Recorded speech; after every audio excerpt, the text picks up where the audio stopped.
The story begins with a man clad in shining armor, his sword aimed in a flawless thrust toward a young boy, the protagonist.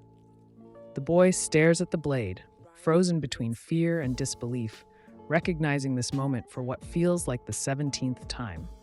Slowly, he closes his eyes, surrendering himself to fate as the soldier's strike lands. Blood spills across the ground, and he whispers that this marks his 17th death. As he collapses among the circling soldiers, his final thoughts drift in quiet regret. If only he had swung his sword with more courage. If only he had trained just a little harder. Perhaps this would not be the end. Then, darkness wraps around him like a veil, and from within it, a soft blue light flickers. A distant voice echoes through the void, questioning his belief and urging him to endure, to feel every ounce of pain and to abandon hope before an unshakable wall. Gritting his teeth, he forces himself to rise, a faint glow burning behind his eyes. The scene shifts. The sharp clang of metal against metal rings out as he awakens. A man nearby, bent over to lace his boots, glances up and calls him squad leader, asking if he's finally awake. The boy looks down, noticing something small near the man's feet, and quietly points out a bug. Rem pauses, checks his boots, and realizes there truly is one. With a grimace, he knocks it off, crushes it under his bare foot, and curses under his breath. Frustrated, he accuses his leader of planting it there as a joke, questioning the absurdity of the act. The boy answers calmly, saying he only saw it crawl in earlier. As Rem turns away, the boy's gaze lingers on the crushed insect, and he murmurs that this is the 18th time he has seen it. A cold unease settles in his chest as he pulls back the curtain and wonders if this endless day will ever change. Since childhood, he has trained with a sword under the watchful eye of a retired mercenary who once passed through his quiet village. The man, standing on one leg, used to tell the boy, whose name is Encrid, that with his skill, he could one day become a knight. From that moment, Encrid began to dream. He imagined himself as a warrior who could face 1,000 foes alone, strong enough to turn the tide of battle, a hero destined to bring peace, the night of the end. Encrid truly believed he was the hero sung off by wandering bards, and he swore that he would leave his home to seek that destiny. Later that evening, a group of soldiers sit drinking together.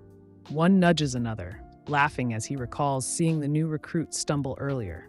The others join in, mocking how he once froze before a stray dog, joking about his childish dream of knighthood. To them, he isn't even fit to be a mercenary, let alone a knight. Encrid sits quietly, tightening the bandage around his arm, his thoughts wandering far from the noisy barracks. He reflects on the day he left his peaceful village, filled with dreams of becoming a hero, and joined a band of mercenaries. Only then did he realize how ordinary his skill truly was. Yet he knows it is far too early to give up after just one failure. To Encrid, perseverance never betrays, so he dedicates himself to endless training, pushing his body and spirit day and night. Though he lacks natural talent, he believes that with patience and effort, he can surpass his limits. Slowly, through long hours of practice and countless clashes with monsters, his strength begins to grow. His stamina sharpens, his technique refines, and for the first time, his comrades start to respect him. He feels as though he is finally walking the long road toward knighthood. But that fragile hope shatters when a young boy from a nearby village challenges him to a duel and wins. The child, barely 12 and trained for only half a year, mocks Encrid as weak. Encrid, who has spent over 10 years gripping a blade until his hands turned rough and scarred, stands humiliated. The prodigy's victory cuts deeper than any wound, leaving Encrid to face the cruel truth that effort alone may never be enough. Anger burns through him, but even in defeat, he refuses to abandon his dream. Though others laugh at his stubbornness, calling it a hopeless chase, Encrid presses on. He sacrifices sleep, food, and comfort, pouring every breath into perfecting his swordsmanship. Day after day, he swings his blade until his arms ache and the world blurs before him. Standing before a tree marked with hundreds of cuts from his practice, he tells himself that even if knighthood remains out of reach, he will still become a soldier hardened by struggle. With fire in his chest, he roars into the quiet air, unwilling to surrender. 3 years pass, and within the Cyprus division, Encrid now serves as the squad commander of a modest second-rate unit. It is the highest position his relentless effort has earned, yet even this rank feels like a step closer to the knighthood he once dreamed of. Leaning against the wall, Encrid glances toward a man absorbed in his phone, Jackson, and calls out to him. Jackson turns, meeting Encrid's gaze with calm curiosity as he asks what he wants. Without hesitation, Encrid requests him to cover his morning rotation.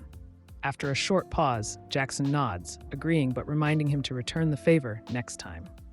As Jackson walks off, a stout man nearby watches him go and mutters that Jackson is like a wild cat, sly and unpredictable, asking Encrid if he saw the way he stared before leaving. Encrid glances at the man, Rem, and shifts uneasily, unsure whether trouble is about to follow. Rem meets his eyes, uncertain as well, sensing that something faint but unsettling has just begun to stir between them. When Encrid turns to Rem, he speaks of the heart of the beast, saying he wishes to learn it once more. Rem, slightly taken aback, questions why Encrid believes it will work now when he once abandoned it in failure. As dawn paints the horizon in pale gold, the duel between Nalilia and Aspen begins again, and Encrid feels the heavy pull of memory, the battle that once ended his life. Yet, this time, as he faces the same moment for what feels like the 100th time, every motion across the field burns clearly in his mind. Though he has practiced the heart of the beast under Rem's guidance through countless rebirths, the sword that always claimed him has remained too fast to see. But today, something feels different. The crowd's cheers rise and echo through the arena as the clash begins anew. For the first time, Encrid knows each movement before it happens, each strike before it lands. When the spear thrusts toward his back, he shifts aside with effortless precision.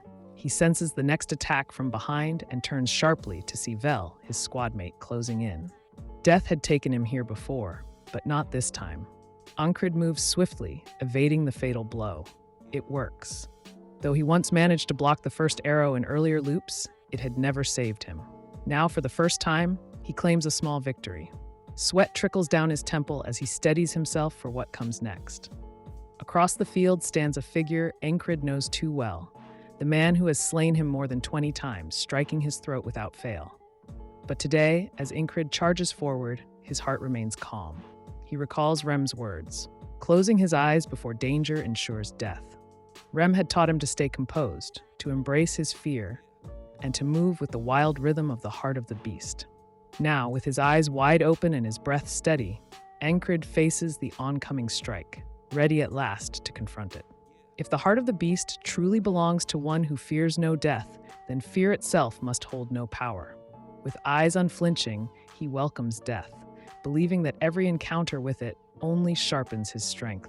He narrowly evades the blade aimed for his throat, and for the first time in his 21st attempt, he successfully escapes the fatal strike. Yet, just as he moves to counterattack, the enemy's sword pierces his neck once more. Blood spills freely as his fleeting hope fades into the cold air. Caught in this endless cycle of agony and despair, Encrid hears the same man's mocking voice, the one who kills him time and again. The foe sneers, telling him to surrender, to board the boat, and accept his weakness. But even while trembling and drenched in blood, Encrid forces himself upright, defiance blazing in his eyes. He shouts that such a day will never come and hurls insults at his enemy, calling him the price of filth. As the reflection of his own blade glimmers in his opponent's gaze, Encrid moves instinctively, dodging yet another lethal blow. When morning arrives, he awakens once again, finding Rem beside him, quietly tying his boots. A faint sense of progress stirs within Encrid, an awareness that he is advancing, however slowly, step by step. And so, on the 22nd day, he steadies his resolve and prepares once more to challenge death itself.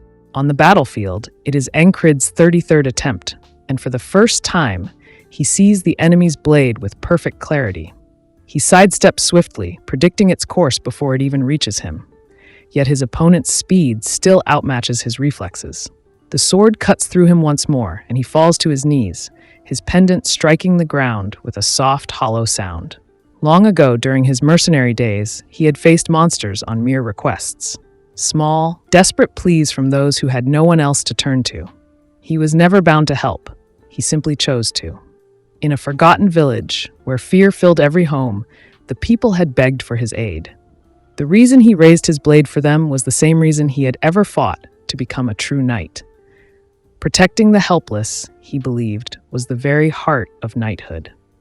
After the battle, the humble village chief, ashamed of their poverty, offered him a token of gratitude, a small charm, almost laughable as payment for risking one's life. The old man had said it would grant whatever one's heart most deeply desired. Now, as Encrid lies dying once again, he wonders if this endless cycle is born from that charm. Could this repeating day be a chance for him to finally reach his dream of knighthood? The enemy approaches, his tone dripping with mock sympathy as he remarks that Encrid must be suffering. He raises his sword, offering mercy with a cruel smile, but Encrid knows there is none behind those eyes. Seeing the twisted grin, Encrid spits a curse, calling him a demon who finds joy in slaughter. The blade falls, and darkness takes him once more. When dawn comes again, Encrid wakes and, with a hint of mischief, tells Rem that he slipped an insect into his boot. Rem startles, swearing under his breath as he demands to know if Encrid has gone insane, scolding him for childish games at sunrise. Irritated, he orders him to stop talking and follow him outside after killing the bug. Once there, Encrid calmly asks Rem to teach him the heart of the beast. They begin to train, and Rem strikes first, but Encrid dodges with surprising ease. Shocked, Rem demands to know what has changed, how Encrid's heart could grow so fearless overnight. Encrid only replies that he has been practicing, but Rem shakes his head, refusing to believe it. Such skill, he insists, cannot be gained in a single day. What Rem does not know is that this same day has already repeated more than 10 times for Encrid. The instructor reminds him that his family's secret technique is never meant for outsiders, and Encrid silently agrees. The heart of the beast is not something that can be taught. It is something that must be carved into one's very soul through death itself. Rem tells him not to worry, saying it isn't worth thinking about and that maybe he learned it by chance. Encrid lifts his sword again, his eyes steady, and challenges him to another duel. A faint grin touches Rem's lips, a flicker of respect shining in his eyes, and he accepts without hesitation. Though Encrid now understands the essence of the heart of the beast, he knows it means little if he cannot land a single true strike. As Rem charges, Encrid moves with calm precision, dodging every blow that comes his way. Growing impatient, Rem demands to know how long he plans to keep avoiding the fight instead of striking back.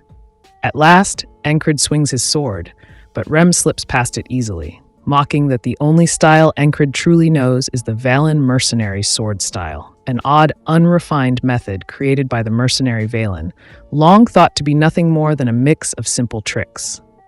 He goes on to scold Encrid's unstable footing and weak lower stance. Encrid straightens, planting his feet firmly, and answers that out of all the tricks he knows, this one is the most honorable technique he has. Caught off guard by his bold reply, Rem reacts with a swift swing of his axe, sending Encrid's sword flying through the air. For a fleeting instant, Encrid realizes his last motion mirrors that of the Twisted Warrior's fatal thrust, the very attack that killed him more than 10 times. His body remembers what his mind cannot. Impressed, Rem comments that such a strike should have drawn blood. Confused, Encrid looks at his hand, finding no wound. Rem explains that among all his attacks, that stab was the sharpest, and true perfection comes only when the hand bleeds with conviction. Though uncertain, Encrid begins to grasp the meaning behind his words. He understands now that the difference between his strike and the pervert's lies not in technique, but in belief. His hesitation, his lack of trust in his own sword, has doomed him to countless deaths. Once again, the pervert's blade pierces his chest, but this time, Encrid realizes the truth. The secret lies in striking with the will to kill. From that day on, he trains without rest, only to fall again and again. His sword knocked away, his life taken each time on the battlefield. Yet with every death, he grows stronger, even if only by a small step. He dies, awakens, and dies again, his blade sharpening with each rebirth. On the 111th day, he falls once more. On the 123rd, death greets him again. But on the 124th day, he gathers every drop of strength and courage left within him and strikes with all his might. This time, Rem cannot block. Blood pours from Encrid's torn hands, yet laughter bursts from him, wild, breathless, and full of victory. Shocked, Rem yells, asking if he has gone mad, wondering why he laughs while covered in blood and pain. Still smiling through the ache, Encrid meets his gaze and declares, proud and unshaken, that he has finally mastered that wicked man's technique. This time, Encrid moves a little faster, his shout bursting out with fierce determination and raw killing intent. As his opponent charges, Encrid thrusts his blade straight toward the man's heart, but the enemy's strike lands first. The blow stops him cold, yet he doesn't flinch or blink. His grip tightens around his sword, every memory of pain, failure, and struggle flashing through his mind like sparks from steel. The soldier lets out a cruel laugh, mocking that Encrid looks as if he's suffering miserably. As the man raises his weapon for another strike, Encrid, his gaze firm and voice sharp as ice, says that tomorrow, the man will die. The words catch the soldier off guard for a brief moment before he sneers, replying that the dead have no tomorrow, and drives his blade into Encrid once again. When Encrid opens his eyes, the faint shimmer of his pendant greets him, a quiet reminder of his endless cycle.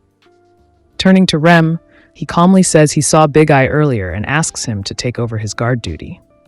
Rem blinks, confused and irritated, wondering since when Encrid started giving orders so casually. It marks the 125th repetition. Stepping outside, Encrid spots the orange-haired boy and calls out to him, asking for shin guards, a shield, and a dagger, promising to pay later. Startled, the boy grumbles that he'll do it just this once, since Encrid's the boss, but adds that he doesn't usually help anyone, a truth Encrid already knows. Watching from the side, Rem studies him with a frown, puzzled by the sudden confidence in Encrid's tone. He mutters that Encrid has never sounded so commanding before. Nearby, Jackson leans against a post and remarks that Rem shouldn't talk since he's the one always avoiding work. Annoyed, Rem snaps back, warning that if Jackson keeps talking, he'll get a taste of his axe. Yet even as he speaks, confusion lingers in his eyes. Encrid's presence feels different, sharper, as though something deep inside him has changed. Meanwhile, Encrid walks in silence, the weight of every death pressing faintly against his chest. He wonders what would happen if he never wins, even after 1,000 or 10,000 tries. If he ever escapes and survives, will he see a new dawn, or simply awaken to this same cursed day again? Though stronger than he once was, he knows he cannot stop here. Satisfaction is a trap he cannot afford. He must break through this unseen wall, must learn to strike with perfect precision. This endless loop, he realizes, is not a curse but a harsh gift, a cruel blessing that lets him keep trying until he triumphs. As he fastens his armor, resolve settles deep within him like iron. The battle begins anew, and Encrid reflects that though he was never gifted with talent, he has endured through 3 things alone: preparation, luck, and calm. On the 46th day, his shoulder was crushed beneath a spiked mace. On the 47th, he rolled away only to have his skull shattered by another's blade. On the 71st, his foot was severed, leaving him helpless as steel pierced his chest. Yet through every brutal end, Encrid rises again. Each death, each scar, brings him one step closer to the warrior he is destined to become. By the 89th day, Encrid's skull splits open from a hurled axe, his life ending in an instant once again. Each death halts his march toward the one enemy he must defeat to break free from this endless cycle. Allowing any of his foes to live is no longer an option. Through countless deaths and rebirths, Encrid perfects the art of throwing weapons, cutting down lesser soldiers with practiced ease. Yet no matter how swiftly he clears the field, Vel always appears behind him. Then comes the deadly marksman, the claw of the hawk, whose arrows strike with terrifying accuracy, leaving Encrid with barely a breath to react. After endless battles, the time arrives for Encrid to face his true adversary once more. As the two stand across from each other, tension hums through the air like a drawn bowstring. Encrid charges, knowing now that dodging and stabbing alone will never bring victory. He swings his sword with fierce resolve, realizing that though he began as an ordinary fighter, he now stands nearly equal to a gifted warrior. His opponent, startled by the sudden aggression, braces for a head-on strike, but Encrid shifts his stance, parrying and countering with precision. Having fought this man countless times, Encrid finally understands his enemy lacks instinct, his rhythm falters easily. Seizing the moment, Encrid drives his head forward in a brutal headbutt, then follows with a refined strike from the Valen mercenary sword technique, a deceptive, fluid style that fits him perfectly. As he lunges, the man dodges and swings at Encrid's neck, but Encrid anticipates it, deflecting the blow as his blade cleaves through the enemy's sword with a sharp metallic snap. For a heartbeat, hope flares bright within him. He believes this time he will survive, he will win. But before triumph can take root, an arrow whistles through the air toward his back. Before it can strike, it shatters mid-flight. Rem has intervened, shouting that he will handle the claw of the hawk. Yet Jackson's grim voice cuts through the chaos, warning that it's already too late. Seizing the fleeting opening, Encrid drives his sword deep into his enemy's neck. As the man collapses, gasping his last breath, Encrid raises his blade high and repeats the very words once spoken to him. Without hesitation, he swings down in one clean motion, severing the man's head as silence swallows the battlefield. A faint smile touches Encrid's lips as realization sinks in. He has finally shattered the wall that once felt impossible to overcome. For the first time in what feels like forever, victory seems real, almost within reach. But before relief can wash over him, searing pain bursts through his side. A blade, thrown from behind with deadly aim, pierces him, drawing a strangled cry from his throat. The warmth of triumph turns instantly to agony as his strength fades, his knees giving way beneath him. He crashes to the ground, his sword slipping from his trembling hand as his vision blurs, the world dissolving into a haze of light and shadow. The clash of steel, the cries of men, all fade into a dull echo. Rem rushes toward him, panic in his voice, calling Encrid's name. Forcing his fading eyes open, Encrid tries to glimpse his attacker through the haze of pain. But when his vision clears, his breath catches. It isn't a man, nor a warrior in armor. Standing before him is a frog, its slick, glistening skin gleaming under the light. Encrid lies sprawled across the blood-soaked ground, his body trembling with exhaustion, when the grim truth reveals itself. The powerful foe who just defeated him is no man, but a monstrous warrior frog. The creature pants heavily, its rough, mocking voice echoing as it admits it had invested much effort into nurturing Encrid's growth, finding it absurd that someone so ordinary has managed to challenge it. With cruel delight, the frog raises its weapon to deliver the killing blow, but before it strikes, Rem intercepts the attack, stepping forward to face the beast himself. Their battle erupts violently, steel clashing against claws as Rem narrowly evades each savage swing, though the frog's overwhelming strength soon begins to drive him back. Amid the chaos, another soldier charges toward the wounded Encrid, but Jackson intervenes just in time, cutting the attacker down. As Rem and the frog exchange fierce blows, Jackson shouts at the creature, daring it to seek his permission first if it wishes to take his commander's head. The frog hesitates, surprised that the frail Encrid is the squad leader instead of Jackson, then bursts into cruel laughter. It knows that warrior frogs are born solely for combat, beings that can only be killed by fire or a strike straight through the heart, both nearly impossible tasks. The frog sneers, questioning why someone as skilled as Rem would waste his talent on a battlefield this insignificant, and concludes that Rem must have been sent to hunt it specifically.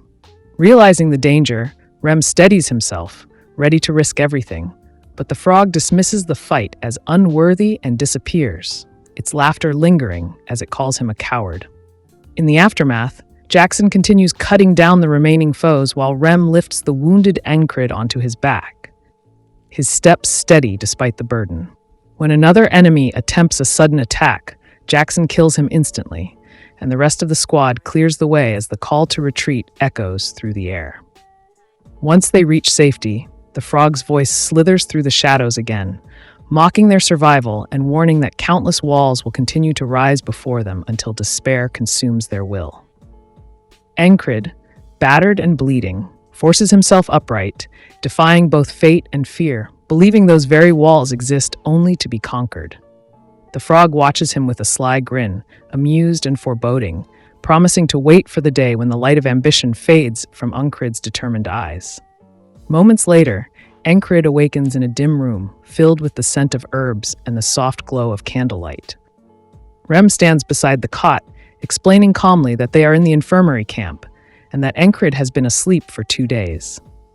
He mentions rescuing him from the frog and asks if he remembers anything.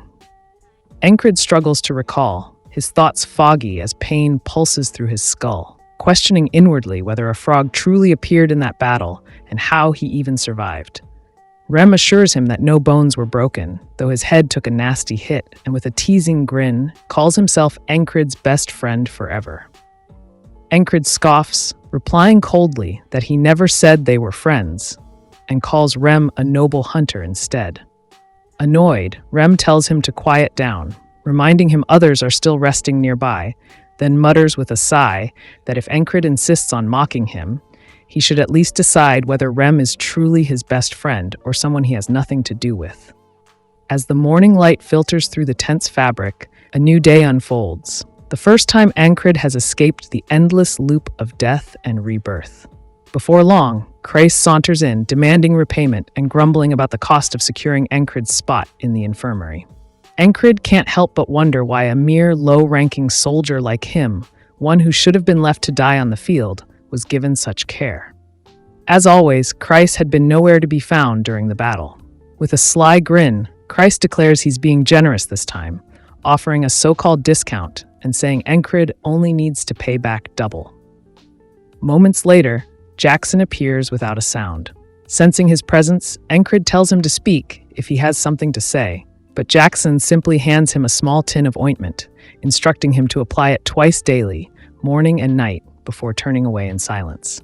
Encrid studies the container, recognizing it as the same ointment Jackson once used himself, and wonders why someone so guarded about personal things would offer it to him.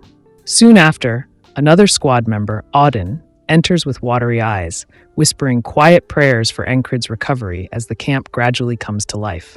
Irritated, Encrid tells him to leave, reminding him sharply that he's still alive. That night, under the fading lamplight and still air, Encrid lies awake, his mind uneasy. He can't shake the question. After all this time of everyone acting as they pleased, why are they suddenly taking turns watching over him? Is it genuine concern or guilt? As the thought lingers, the tent flap rustles open, and Ragna strides in. Without greeting or hesitation, he curtly asks what Encrid is doing there, then leaves before waiting for an answer. Encrid exhales quietly, certain that Ragna's concern is non-existent. The man has always been distant and cold. Scanning the dim tent, Encrid notices two other soldiers resting nearby. One is a platoon commander from another unit, notorious for provoking meaningless fights, and the other is an unknown soldier staring blankly into the dark, his tired eyes void of focus. Encrid studies him for a moment, thinking he looks like a new recruit, and wondering how someone like that ended up sharing the same space. The air hangs heavy when suddenly the entrance opens once more. An elf woman steps in, her movements graceful yet commanding. Her sharp eyes sweep across the room before she asks, in a clear and firm voice, who commands the 444th Squad. Encrid, caught off guard by her presence and authority, looks up in confusion, unsure what her sudden arrival signifies. The platoon leader stiffens in surprise at the elf woman's sudden appearance, his posture straightening as she demands to know which group he belongs to. He quickly introduces himself as Vengeance, commander of the 3rd Platoon in the 2nd Company. Her sharp eyes narrow as she questions whether his company has taught its soldiers to state their race before addressing a superior. Realizing his error, he hastily apologizes, his confidence faltering. Encrid immediately understands that the elf woman is the newly appointed commander of the 4th Company. Rising from his cot, he introduces himself respectfully as the commander of the 4th Squad under the same company and platoon. She acknowledges him with a composed expression, remarking that she has heard of his efforts in managing his unruly squad and that she expects meaningful contributions from him in the future before turning to leave.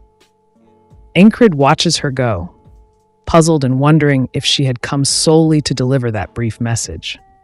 Just as she reaches the tent's exit, she pauses and turns her gaze toward the quiet soldier in the corner, asking for his name. The man hesitates briefly before replying that his name is Krang. Encrid, observing his uncertain tone, suspects the name might be fabricated and questions inwardly whether the man's reserved demeanor hints at noble origins. The elf woman says nothing further and departs, leaving behind an air of tension and curiosity. As time drifts by, Encrid inspects his body, noticing that most of his injuries have healed enough for him to move freely once again. Determined, he decides to resume training. Vengeance, noticing him rise, asks where he intends to go. Encrid calmly replies that he is heading to the training arena. Vengeance scoffs, calling him reckless for pretending to be tough despite being the lowest in rank. Undeterred, Encrid retrieves his sword, knowing that he must recall the events of his last battle. It is one of the few disciplined habits he had forged through effort in his youth. As he replays the crucial moment of his final strike in his mind, he wonders what would have happened had the attack failed, and realizes how perilous it is to rely solely on a single decisive move. One mistake could mean certain death. His mind begins to craft new strategies, seeking ways to adapt. Krang, watching curiously, notices Encrid's intense concentration and questions his strange behavior, mentioning how his hands often twitched in the barracks and how he now seems lost in thought. Encrid explains that he is strengthening his grip and mentally reenacting the fight to sharpen his focus. Krang, still confused, asks why he puts in such effort, and Encrid responds that it is to prevent himself from being destroyed. Pressing further, Krang asks what he will do if he manages to survive, whether he seeks to become something greater by preserving his life. The question strikes Encrid deeply, forcing him to confront the goals and dreams he has long kept buried beneath ridicule. Whenever he dares to speak them aloud, people only laugh, dismissing them as childish fantasies. It is a dream he has achieved only in the smallest measure, limited by his modest ability, yet one he has never abandoned. After a moment of quiet hesitation, he finally admits that his greatest wish is to become a knight. Krang listens silently, and for the first time, Encrid realizes that no laughter follows his confession. Startled, he remarks that it is the first time someone has not mocked him for that ambition. Krang responds dryly that he merely forgot to laugh, but after witnessing Encrid's unwavering resolve, he begins to understand what he himself must strive for. Before departing, Krang tells him to remember his name if he ever fulfills that dream and truly becomes a knight. As the day unfolds, the camp grows lively again. Soldiers chatter and relax, their spirits lifted, when Vengeance suddenly interrupts, demanding to know where their food ration has gone. He accuses them of planning to devour everything themselves and serve scraps to the rest.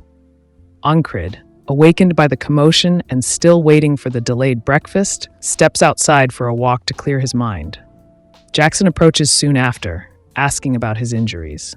Encrid replies that the medicine has worked remarkably well and sincerely thanks him. Jackson simply nods and tells him to return quickly if he truly feels grateful before heading off again. Later that night, as the camp quiets, Krang bids him a calm goodnight, and the two drift into sleep. Having done little during the day, Encrid falls asleep quickly, but his rest is once again broken by a familiar noise. Groaning, he opens his eyes to the sound of Vengeance shouting about breakfast, his voice echoing just as it had before. Irritation prickles at Encrid as he realizes that everything, the noise, the arguments, even the air, feels eerily identical to the previous day. Slowly, disbelief gives way to realization. The same day is repeating itself. He recalls the cryptic warning from the old man and understands with a sinking heart that he must have died again in his sleep, this time even more helplessly than before. Though frustration grips him, his determination only hardens. He refuses to surrender to despair and instead sees this repetition as another obstacle to overcome. As night falls once more, he lies in bed, his mind racing. He tries to piece together how he died and who could have done it. The killer must have slipped through the guards unnoticed, something only a knight-level opponent could manage. Yet the idea feels improbable. Then a chilling thought surfaces. Perhaps it was an assassin, someone skilled at moving unseen and familiar with the infirmary's layout. His mind turns to the new commander, whose graceful, almost ethereal movements would make her the perfect killer. He concludes grimly that her earlier visit may not have been a formality at all, but rather a careful inspection in preparation for his death. Determined to confirm his theory, Encrid decides to wait and raise an alarm the moment he spots her. But before he can act, a sharp sting pierces his neck, a needle strikes him. Agonizing pain floods his body, and he finds himself unable to move or speak as the potent poison spreads swiftly, freezing him from within. His breath weakens, and he realizes this must be how he died before, without ever knowing it. Forcing his eyes open, he spots Vengeance lying motionless nearby, also poisoned. Then, to his horror, he sees the assassin step from the shadows and stab Krang through the chest, ending his life instantly. As Encrid's vision fades, he catches sight of the assassin's face and realizes with grim certainty that his suspicion was correct. It is the company leader herself. Encrid searches his room in silence, listening to the faint voices drifting in from outside. The realization strikes him. He is reliving the same morning for the third time in a row. Frustration settles deep within as he recalls staying alert, yet failing to sense the assassin's presence. It won't be easy this time either, not with that company commander around. Even if he stops the assassins, he'll still have to face that man right after. A wave of helplessness washes over him, the same bitter feeling he experienced just days ago. Yet, he reminds himself that despite the odds, he was the one who emerged victorious then. He remembers the battle vividly, the clash with the one who had killed him repeatedly, and how he finally took the man's head with his own hands. That memory steels his resolve. This time, too, he will find a way. Stepping out of his tent, he gazes at the pale morning sky and realizes that as long as he refuses to surrender, he can still see the light of day. Suddenly, he snatches a nearby soldier's blanket, startling the man, who shouts at him in anger, demanding to know what he's doing and why he's acting insane. Encrid glances at him briefly, then looks outside, thinking that perhaps he was wrong to assume the assassins had already infiltrated the base.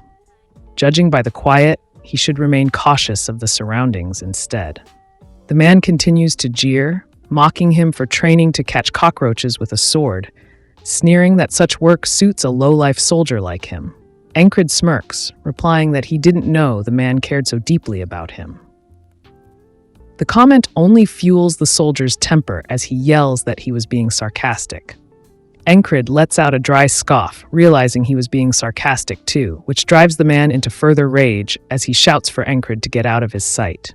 Just then, Krang enters the room, holding the tent curtain aside, his brow raised as he asks if they're arguing again and whether he should come back later. Encrid waves him in, assuring him it's fine. As Krang steps closer, Encrid studies him quietly, wondering how the assassins always seem so aware of his movements. He is certain he's their target, yet this man before him remains such an enigma that Encrid can't tell who or what he truly is. Still, he decides not to pry into matters the other clearly doesn't wish to reveal, unlike those lying idly on their beds. After all, thanks to Krang, he's already involved in the assassination plot. Knowing this much should suffice.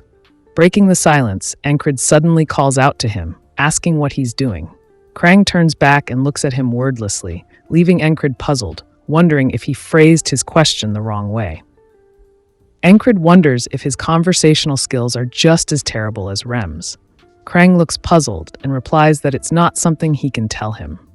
Encrid steps closer, questioning why not, to which Krang calmly answers that it's a long story. Hearing that, Encrid shrugs, saying that if he doesn't want to share, that's fine too. His words, however, stun the squad leader, who shoots up from his seat and yells at Encrid, demanding if he's joking. He scolds him for accepting such an answer so easily, and snaps that if he wasn't going to press further, why even ask in the first place? The leader then turns toward Krang, mispronouncing his name, and accuses him of acting suspiciously, claiming that his behavior doesn't seem like someone from this kingdom. He presses further, demanding to know which country Krang is spying for. But as Krang's cold gaze settles on him, the leader stiffens, his confidence draining instantly as he sits down in silence. Krang meets his eyes and replies evenly that he has never betrayed the kingdom and never will. Encrid studies him closely, realizing from his steady posture and sharp eyes that he carries the bearing of a knight. The leader, still shaken, blurts out in disbelief, asking Encrid if he's lost his senses. How could he talk so casually to his superior? Krang lets out a low chuckle in response. Encrid watches him, sensing that despite his composure, Krang isn't truly a knight. He had been powerless against the assassin before, yet there's no doubt he's hiding something. As night falls, Krang bids him a calm good night. Encrid notices the sudden shift in his leader's demeanor and suspects he's afraid of Krang. Gazing outside the tent, Encrid's thoughts darken. If the assassins attack now, they'll all die. The tension grips him until he abruptly rises from his bed. The leader, startled, demands to know why he's up instead of sleeping. Encrid glares at him, warning that assassins will soon infiltrate the tent, urging him to cooperate if he wants to live. The leader scoffs, calling him insane and turning away dismissively. Encrid glances at Krang's peaceful, sleeping face and sighs, exactly the reaction he expected. Then, a whisper slithers through the tent, a chilling voice murmuring that it knows all their plans. Encrid's eyes widen, but before he can draw his sword, a flash of silver slices through the air. A blade tears across his throat, and in a heartbeat, everyone is slaughtered by a creature moving faster than sight itself. The world fades, and the cycle begins again. Encrid jolts awake. It's the fourth time now. He slams his fist against his head, sitting heavily on the bed, realizing that without evidence of the assassin's approach, no one will believe him. If Vengeance and Krang can't help, then he must alert the higher-ups instead. But as he rushes to his commander, the man explodes in rage, shouting that Encrid has lost his mind and threatening to silence him permanently if he doesn't leave at once. After being refused, Encrid returns to his tent in silence. As night descends, he stands rigid beside the wall, every sense sharpened, determined to predict the moment the assassins appear and alert everyone before they strike. His gaze fixes on the darkness outside, unease creeping through his veins as doubt clouds his thoughts. Just as he realizes the moment has come, a blade flashes through the gloom and slices across his neck before he can even react. Death claims him instantly. When he awakens again, panic surges within him. He understands now that they are far too fast. This time, he hides behind the tent, resolving to ambush them first and end it before they act. But before he can move, another invisible strike pierces through his body, ending his life again. Reborn in terror, Encrid feels his will fraying. How can he fight an enemy he cannot even see? Hiding in the shadows, he wonders how they can see everything while he remains blind. A sudden presence beside him makes his heart lurch, and pain sears through his neck as a blade tears into him once more. He collapses, paralyzed by poison, before the world fades to black. Morning returns again, and he grips his sword with trembling hands, realizing it is the 20th morning, the 20th death, the 20th failure. The weight of defeat sinks heavy in his chest, darkness shadowing his face. Yet, as he steadies his breath, a thought flickers. Perhaps this isn't the end. Stepping out of the tent, he resolves to focus on one thing first, avoiding the poison needles. If he can survive their attacks, then victory may follow. But to counter such speed, he needs guidance. His eyes fall on Jackson, sitting alone and polishing his sword, calm and unreadable. Later, he seeks Rem and recalls hearing him mock Jackson as a perverted wildcat, now finally understanding the meaning. Jackson fights like a predator, never directly, always from behind, cunning and unrelenting. The comparison feels oddly fitting. Encrid approaches Jackson, observing the man's composed demeanor. For a moment, he envies that calm, wishing he could borrow it. He reflects on his arrogance, thinking he once believed he could handle the assassins alone. Yet, Jackson represents a wall he must climb, a challenge he must face to grow stronger. Standing before him, Encrid wonders what it would take to stop an ambush from someone like him. Jackson meets his gaze after a long pause, his expression unreadable, as if silently stating that no one ever survives his attacks. The weight of those unspoken words lingers in the air, leaving Encrid with the quiet, unsettling realization that even survival itself may require him to become something far more ruthless than he has ever been. Jackson rises from his seat, his calm yet sharp tone cutting through the air as he tells Encrid that to stop an attack from someone like him, he would need eyes on the back of his head. Encrid stares at him in confusion, trying to make sense of the strange remark before asking what he means. Jackson simply gestures toward the distance, his eyes fixed beyond the tents, and asks if he sees the wagon. Encrid frowns, turning to look, and when he finally spots the wagons far in the back, a chill runs down his spine. His breath catches as he wonders how Jackson could notice something so distant, his thoughts spiraling as he questions if the man truly has eyes hidden behind his head.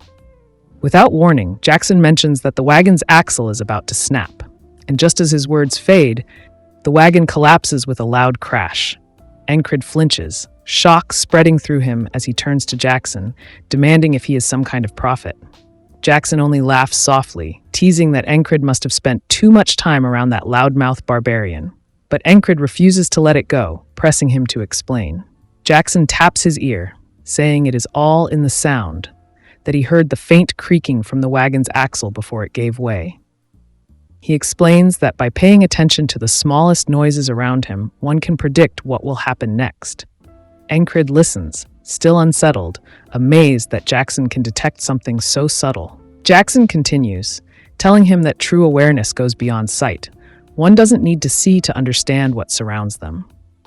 He stands, stretching lazily, and advises Encrid to practice listening, to isolate sounds from the chaos until his hearing sharpens enough to feel the world move before it happens. Before leaving, Encrid mutters that his explanation was surprisingly thoughtful for someone who always seems too lazy to care. With a faint smirk and half-closed eyes, Jackson admits he is lazy, but adds that it is better than being chased by someone who refuses to give up. As night descends, Encrid lies awake on his cot, the lesson replaying in his mind. He realizes he faces his second great obstacle, the faceless death that strikes without warning, and survival now depends on sensing what cannot be seen. Closing his eyes, he focuses on every sound that touches his ears. The steady rhythm of footsteps tells him the patrol is nearby. The low crackle of torches fills the night air. He waits, heart steady, listening for the faintest disturbance. Then, a new sound whispers through the dark, strange and delicate, almost lost to the wind. Before he can react, pain sears through his neck as a poisoned needle pierces his skin. His breath catches, and a strangled cry escapes his lips as darkness swallows him once again, defeated, yet more determined than before. The next morning, Encrid wakes to the pale light filtering through the tent, his mind heavy, yet strangely focused. As he steps outside, the cool air brushes his skin, and he realizes with frustration that he hasn't made any real progress. Yet his body remembers everything: the countless deaths, the ache of the poison, and the sharp lessons carved into his memory like the rhythm of a heartbeat. The experience lingers within him, as vivid as the time he learned the heart of the beast.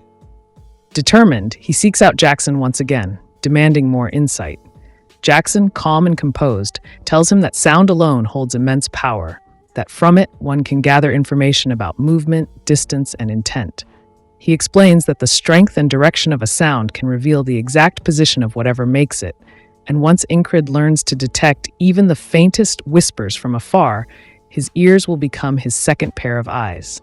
To demonstrate, Jackson snaps his fingers, the sudden noise slicing through the morning stillness. Encrid flinches, staring in confusion as Jackson continues, explaining that sound moves in waves, rippling outward in every direction, no matter how soft or subtle. Amid the chaos of 1,000 overlapping sounds, the key lies in isolating just one. Encrid listens intently, letting Jackson's words settle deep into his mind. Closing his eyes, he tries to sense everything: the rhythm of footsteps, the flutter of banners, the murmur of distant soldiers. He focuses on distinguishing familiar noises from strange ones, separating the tangled layers of sound until he can almost feel their shape. The steady rustle of flags catches his attention. He counts them silently, even attempting to gauge the number of men nearby. As he sinks deeper into concentration, Krang's voice suddenly cuts through his focus. The man approaches, his tone curious as he questions what kind of training Encrid is doing, though he calls him by a slightly altered name, leaving Encrid momentarily puzzled. When Krang asks if that name suits him better, Encrid shakes his head, insisting that it does not. Krang merely shrugs, remarking that if Encrid prefers to sit around like an idiot, it hardly seems like training. Encrid exhales, half irritated yet half amused, his focus tightening again as he returns to listening, to the hum of the camp, to the shifting air, and to the promise of mastering what once seemed beyond human reach. Krang looks at him with a faint smirk, telling him that he is not an idiot who wastes time, then asks if he is right about that. But before Encrid can respond, the sting of death returns. Another poison needle pierces his neck, and his vision fades as he watches the assassin slaughter Krang. When he wakes, it is the 33rd day, and yet another failure. The 34th day follows, ending the same way. Again and again, he falls, the days blending together into a blur of defeat. Sitting outside his tent, he finally realizes that experience alone will not help him overcome this wall. He closes his eyes, breathing slowly, understanding now that there will be no divine intervention, no sudden moment of enlightenment, only persistence. He must simply do what needs to be done, over and over again. As night falls once more, the cycle repeats, and again he fails. But on the next morning, when Krang approaches him, Encrid's eyes open just before he arrives. The movement startles Krang, who asks how he noticed him coming, surprised that Encrid sensed his presence. Krang studies him closely, remarking that he had his eyes shut for quite a while, and wondering aloud if he is training his perception after all, since he's not the kind of fool to waste time. When darkness returns that night, Encrid lies on his bed with his senses sharp and waiting. Then, in the quiet moment between breaths, the faintest sound breaks through, the whisper of a blade in motion. His body reacts on instinct. He rolls aside, feeling the rush of air where the poisoned needle should have struck. For the first time in all his reincarnations, he dodges the attack. Adrenaline surges through him as he draws his sword and lunges forward, slashing at the shadowy figure. The assassin retreats, his weapon clattering to the ground. Encrid's heart pounds as he stands firm, meeting the killer's glare. A grin spreads across his face, sharp and fierce.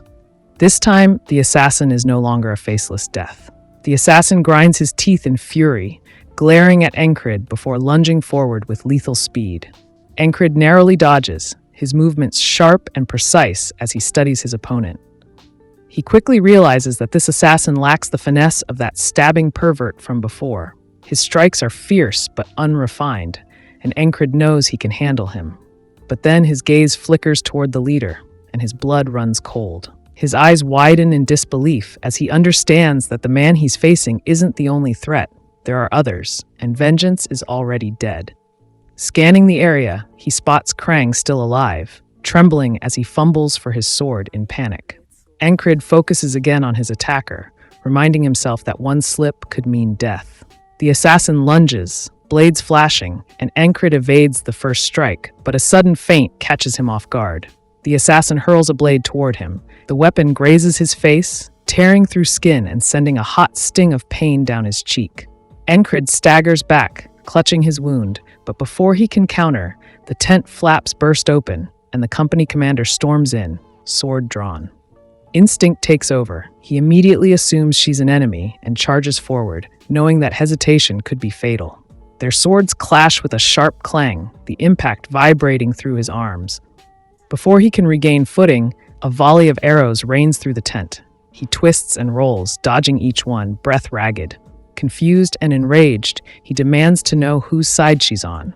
Then, as he spins, he catches sight of arrows flying toward her too, yet she isn't aiming at him.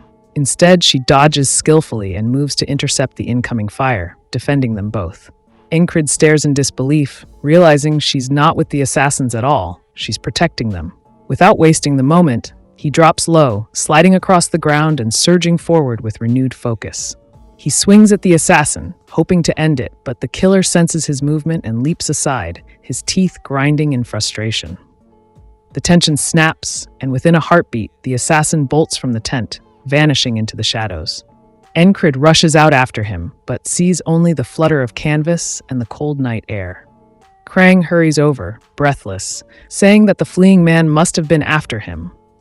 Encrid's gaze hardens as he nods, replying quietly that he already knows, his tone calm, but his eyes sharp, reflecting the grim understanding that this hunt is far from over. To Krang's question, Encrid replies that it is absurd to think someone would attempt to assassinate a mere foot soldier like him, or even Vengeance Ewan, the commander. The commander nods in agreement, tightening her grip on her sword as she remarks that Encrid's quick reflexes had saved him. Encrid stiffens, a chill running down his spine as realization dawns. She is an ally, yet her expression holds no warmth. The thought strikes him hard. She cannot allow witnesses. He steadies his breathing and grips his sword, knowing that if she intends to silence him, he must be ready. Before either can move, Krang steps between them, his voice calm but firm as he tells the commander that he has a favor to ask. He doesn't want anyone dying tonight. His words hang heavy in the air, and after a tense pause, both lower their weapons slightly. The commander studies him for a moment, then bows her head respectfully, agreeing to his request. But as she turns to leave, Krang stops her again, adding that his request includes the platoon commander. She raises an eyebrow and asks if the man is still alive. When she spots the wounded soldier, she reassures them curtly, saying not to worry, an antidote is available. Encrid observes her closely, realizing she must possess deep knowledge of poisons and remedies. Krang, ever composed, mentions that they now need to erase any evidence of what happened, since news of an assassin infiltrating the camp would cause chaos. Encrid steps forward, asking if it would be fine as long as no trace remains. Without waiting for a response, his gaze drifts toward the nearby lamp, and a faint smirk tugs at his lips. He mutters that he knows an easier way. In the next instant, the lamp crashes to the ground, flames roaring to life as the tent erupts in fire. Panic spreads as soldiers rush in, shouting and throwing buckets of water to douse the blaze. Amid the chaos, Encrid emerges from the burning tent with the injured platoon commander slung over his shoulder, coughing through the thick smoke. He watches the tent collapse into embers, feeling a grim satisfaction. The traces of the assassin are gone, and now the knights will handle what remains. Meanwhile, deep in the forest, Krang walks ahead, the ferry commander following a few paces behind. She remarks that if that squad leader hadn't interfered, he'd likely be dead by now, and then pointedly asks if he changed his mind because of Encrid. Krang chuckles softly, replying that perhaps he did. He wonders aloud if she, too, finds the man intriguing. She falls silent, lost in thought, while Krang's mind lingers on Encrid's defiant expression. A small smirk crosses his lips as he admits quietly that perhaps Encrid has rubbed off on him. As dawn's first light breaks through the trees, he stops and looks toward the rising sun, his resolve firm as he murmurs that they will meet again, each in their destined roles. Somewhere far away, a sword crumbles into ashes, and Encrid finds himself standing in an endless darkness. From the shadows, a strange creature's voice echoes, telling him they will meet again. Encrid smirks faintly, replying that any time will do. When the sun rises, he awakens once more, confronted again by the same repeating day. This time, however, he survived the silent death and was greeted the next morning alive. His senses have sharpened. He can now feel the presence of countless things around him, though he still cannot detect the fairy's existence. It's clear he has much to learn when he returns. He straps his belongings over his shoulder, relieved that he escaped unharmed and can head back immediately. Suddenly, the platoon commander calls out, asking if Encrid was the one who saved him from the fire. When Encrid turns to face him, the commander demands to know why he did it. Encrid's eyes narrow. He wonders if he's about to be scolded for saving the man's life. A quiet thought crosses his mind, questioning why this man seems to despise him so much. Yet instead of arguing, Encrid exhales and continues walking forward, replying calmly that he did it because they are comrades, asking if any other reason is needed to save a fellow soldier. The commander murmurs that it's because he treated Encrid poorly before, then rises to his feet, asking if Encrid is returning to his squad. Encrid nods, saying yes. The commander warns him with a half grin that he's out of luck. The atmosphere back there is chaotic. Encrid stops, puzzled, and asks if something happened. Vengeance sighs, explaining that a rumor has spread. People are saying the entire base is cursed. Elsewhere, Barbarian and Rem are already at each other's throats. The Barbarian yells at Rem to shut up, calling him an undeveloped monkey before slamming his palm hard against Rem's shoulder. Rem just smirks in response, eyes glinting with mischief. Then one of the knights suddenly shouts for everyone to run, claiming the craziest squad has started fighting again. Furious, Rem grabs the barbarian by the waist and slams him into the ground, shaking the camp. A nearby soldier shouts, asking where their squad leader is, blaming his absence for the chaos. The camp devolves into a full brawl, soldiers wrestling, shouting, and swinging weapons wildly. In the midst of the uproar, Encrid steps into the scene, staring at the madness unfolding before him. He doesn't know if the base is truly cursed, but watching them, he thinks the real curse might be the people themselves. Letting out an exasperated breath, he yells for everyone to stop. The sudden command freezes the chaos as all eyes turn toward him in disbelief. Someone gasps, asking if he wasn't dead. Encrid crosses his arms, a tired look on his face, and replies that he's very much alive, but if they keep this up, he might just lose his mind because of them.